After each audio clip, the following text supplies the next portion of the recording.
It's with great pleasure that I have the honor to present to you my thoughts on future-ready best practices and trends as we move and continue to move in our digital transformation efforts.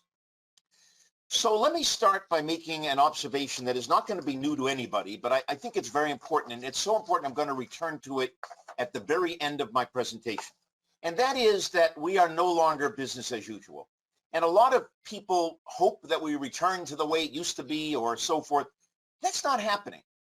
You know, people have been at home, they've adjusted to a new way of working, limited amount of travel, but they've figured out very creative ways to make business and social life work meaningfully well. Not fantastic, but okay. And so my thought is that all organizations must adjust to the new norm.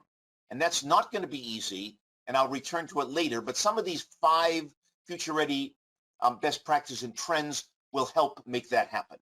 And I'm going to talk about them individually, and I'm going to give you a couple of examples of each one.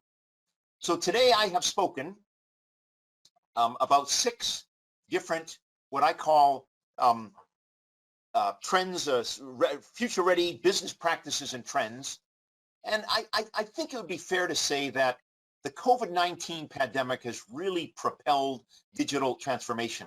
I ride about 35 kilometers every morning, and I took my bike down the trail this morning before this webinar, and I had a long, it takes me about an hour and something, and I had a long thought about this, and I thought, if you think about this, COVID has really, it has decreased digital transformation. It has shortened digital transformation probably by 5 or 10 years, or at least 5 years, because we were forced to become digital quickly. And so COVID pandemic has propelled us, and now we have to look at how do we sustain our growth? How do we sustain our business within that propelled environment? And I think the 6 trends that I talked about, future-ready best practice and trends, digital communities or digital hotels, artificial intelligence and machine learning, mostly machine learning, virtual reality and augmented reality, the Internet of Things, 5G technology, and low code are in fact things that you must have on your radar. I believe that it's something that if it's not on your radar, invite a company like mine or anybody else that specializes in emerging technologies. Let us give you a 1-hour presentation on what's the most appropriate technologies for you.